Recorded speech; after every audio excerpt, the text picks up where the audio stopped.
ये कई महीनों से लोगों के दरमियान एक चर्चा था और हम उसी इलाके में 60 वार्ड में रहते हैं, वहाँ के एक्स काउंसलर हैं। तो वहाँ से गुजर रहे हैं, देखा मेन गेट जो है वहाँ पर सिक्योरिटी गार्ड बैठा है, किसी को जाने की इजाज़त नहीं है। तो खैर हम तो अंदर जा नहीं सकते हैं, तो हमने मालूम किया आसपास के लोगों से क्या हो रहा है। बोले आपको मालूम नहीं है, ये तो बिक्री हो गया। बड़ा ताज्जुब हो गए, फिर भी मामला को हम कुछ बोले नहीं, बिक्री हुआ सामने आएगा। तो अचानक आज मेरे पास कुछ तस्वीर आए, पिक्चर जो देखा गया, बैक साइड पूरा मैदान कर दिया गया, पूरा 31 नंबर। কিন্তু আমি যেটা দেখলাম ছবিতে সেটা হচ্ছে যে স্কুল বিল্ডিংটাকে ভেঙে একেবারে মাঠ করে দেওয়া হয়েছে। তার মানে নিশ্চয়ই কোনো প্রমোটারের পেছনে, যে প্রমোটাররা চাইছে এখানে এই ভ্যালুয়েবল যে ল্যান্ড তার কবজা করে তার উপরে সে বড় মাল্টি স্টোরি বিল্ডিং করবে। 60 नंबर वार्ड के एक्स काउंसिलर मंजर एहसान का बड़ा खुलासा बेनियापुकुर विद्यापीठ स्कूल को लेकर।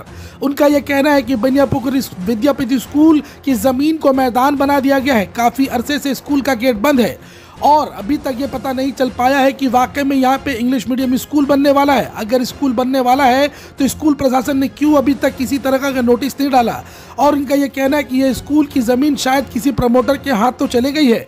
और इसके साथ साथ कोलकाता के एक्स मेयर विकास रंजन भट्टाचार्य का भी कहना है कि ज़मीन की तस्वीर देखने के बाद ये समझ आता है कि इस ज़मीन में किसी प्रमोटर का हाथ है। क्या वाकई बेनियापुकुर विद्यापीठ स्कूल किसी प्रमोटर के हाथ तो चढ़ गया है या फिर ये सिर्फ अफवाह है।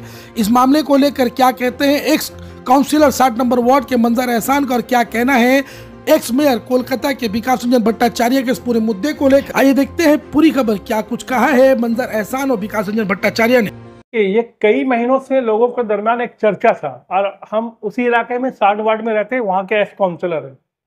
तो वहाँ से गुजर रहे हैं, देखा मेन गेट जो है वहाँ पर सिक्योरिटी गार्ड बैठा है, किसी को जाने की इजाज़त नहीं है। तो खैर हम तो अंदर जा नहीं सकते हैं, तो हमने मालूम किया आसपास के लोगों से क्या हो रहा है। बोले आपको मालूम नहीं है, ये तो बिक्री हो गया। बड़ा ताज्जुब हो गए, फिर भी मामला को हम कुछ बोले नहीं, बिक्री हुआ सामने आएगा। तो अचानक आज मेरे पास कुछ तस्वीर आए, पिक्चर जो देखा गया, बैक साइड पूरा मैदान कर दिया गया, पूरा 31 नंबर लिंटन स्ट्रीट में जो है विद्यापीठ स्कूल, 1949 से जो है ये स्कूल है। ये प्राइमरी स्कूल है, बच्चों का स्कूल है।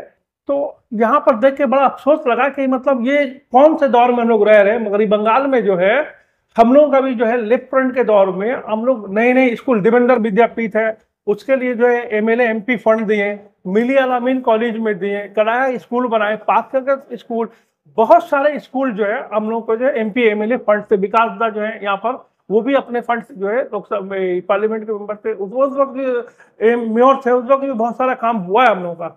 लेकिन हम लोग देख रहे हैं कि ये जो सिलसिला चल रहा है कि ये स्कूल को जो है पूरा वीरान हुआ। हम लोग जानना चाहते हैं, आवाम जानना चाहता है कि आखिर यहाँ पर अगर कोई गवर्नमेंट अगर कोई यहाँ पे नया तरीके से कुछ करना चाहता है, तो अगर गवर्नमेंट कुछ नहीं करता है तो लंबा प्रचार होता है। आज एकदम खामोशी क्यों है? आज खामोशी है। आपने अभी बताया कि किसी ने आपको कहा कि ये जो जगह बिक चुका है, हाँ, तो इसमें कितनी सदाकत है? क्या वाकई में ये बिक गया है या फिर सिर्फ एक अफवाह? हाँ, ये जो बोला है बिक गया है, तो आज जब मेरे पास कुछ तस्वीर आए हैं तो समझ में आ रहा है कि बेगर जो है आपके पूरे मैदान हो चुका है। तो आप इलाके में जाकर वहाँ पर आप सर्वे कीजिए, वहाँ के लोगों से पूछिए, तो लोग वहाँ पर खौफ में कुछ बोलना नहीं चाहते, मुंह नहीं खोल रहे हैं। तो उन लोगों से पूछने से पता चलेगा। अगर हम वहाँ कल कुछ डेवलपमेंट करेंगे तो हम हुकूमत की जानिब से, स्कूल की जानिब से एक स्टेटमेंट आएगा कि हाँ हम स्कूल में अभी नया तरीके से कुछ बनेगा, तो ये बच्चे को हम यहाँ से दूसरे स्कूल में शिफ्ट कर देंगे और उसके बाद ये स्कूल जो है इतने पीरियड में जो है वो मुकम्मल हो जाएगा। लेकिन इस किस्म का किसी भी किस्म का बात जो है सामने नहीं आया है, जो तशवीशनाक बात है। और हम लोग सोच रहे हैं कि हो सकता है ये स्कूल को वीरान कर दिया गया, जैसे पिक्चर में देखा गया है, पूरा मैदान हो गया है स्कूल। तो इसमें आप लोग इंक्वायरी कर ले। और हमारे यहाँ पर विकास दा कानून के जो है माहिर हैं।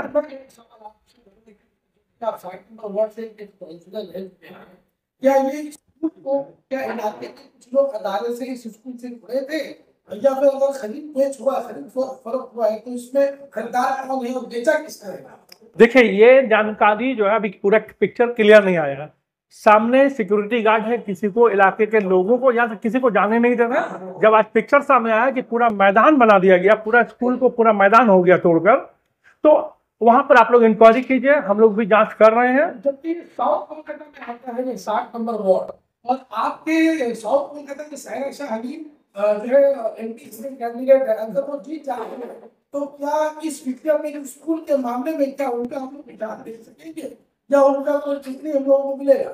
यकीनन हम लोग जो है आज जब पिक्चर सामने हमने जो है मीडिया में दिया है, खबर दी है और ये सामने आया है, हम लोग मशवरा करेंगे। सायरा शाह हलीम है, सायरा शाह हलीम को भी खबर है, वो भी जांच करेंगी, हमारे यहाँ पर मौजूद है। आज हमारे जो है फादर मोहम्मद निजामुद्दीन साहब हैं, उनका बर्थ एनिवर्सरी के मौके पर जो है यहाँ पर उनके नाम से मेमोरियल लेक्चर हम लोग कर रहे हैं राम सोसाइटी में। तो बातें कही है, काफी बड़ी बात है कि अगर स्कूल की जगह को बेच देना और या स्कूल में, क्योंकि हमको जहाँ तक खबर मिला है कि शब बारात के दिन जो बालिगंज असेंबली के जो एमएलए है बाबुल सुप्रियो ने बाकायदा ऐलान किया था कि जब स्कूल में इंग्लिश मीडियम कर दिया जाएगा। ये बात हम लोगों को सुनने को मिला है।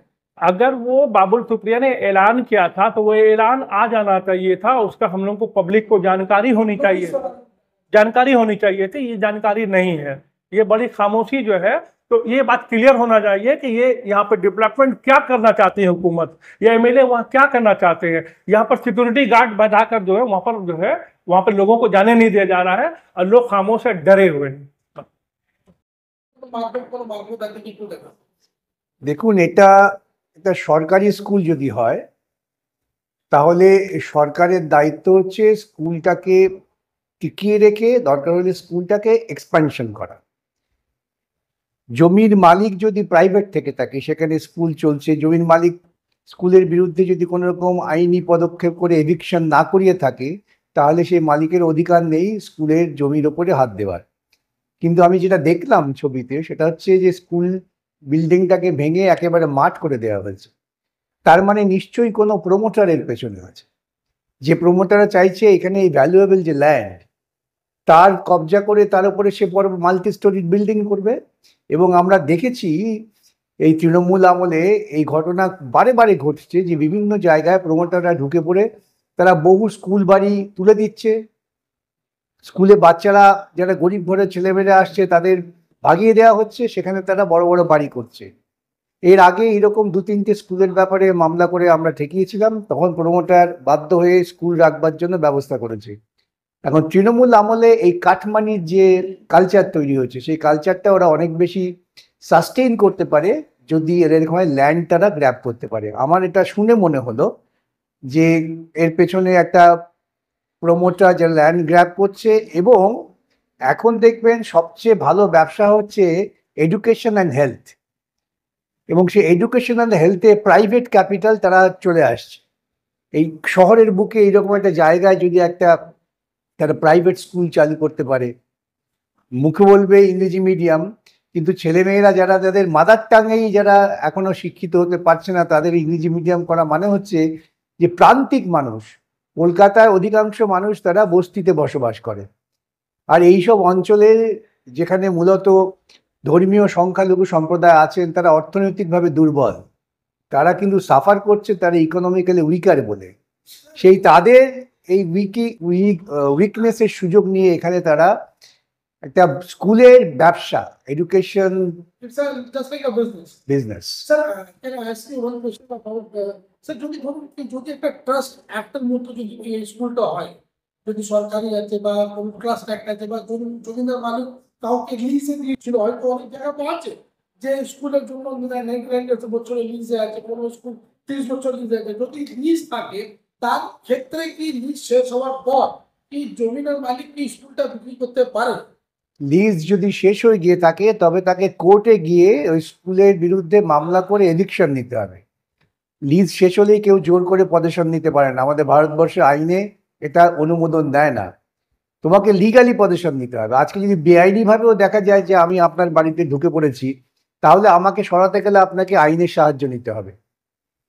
যেটা এখানে হয়েছে আমার মনে হয়, আমার এক্সপিরিয়েন্স থেকে আমি বলতে পারি যে ওই জমির মালিককে প্রমোটাররা টাকা দিয়ে, যদি জমির মালিক নিজে প্রমোশন না করে, এবং স্কুল যারা চালাচ্ছিলেন যদি প্রাইভেট পার্টি হয় তাদেরও কিছু টাকা পয়সা দিয়ে জমিটা ছেড়ে দিয়েছে।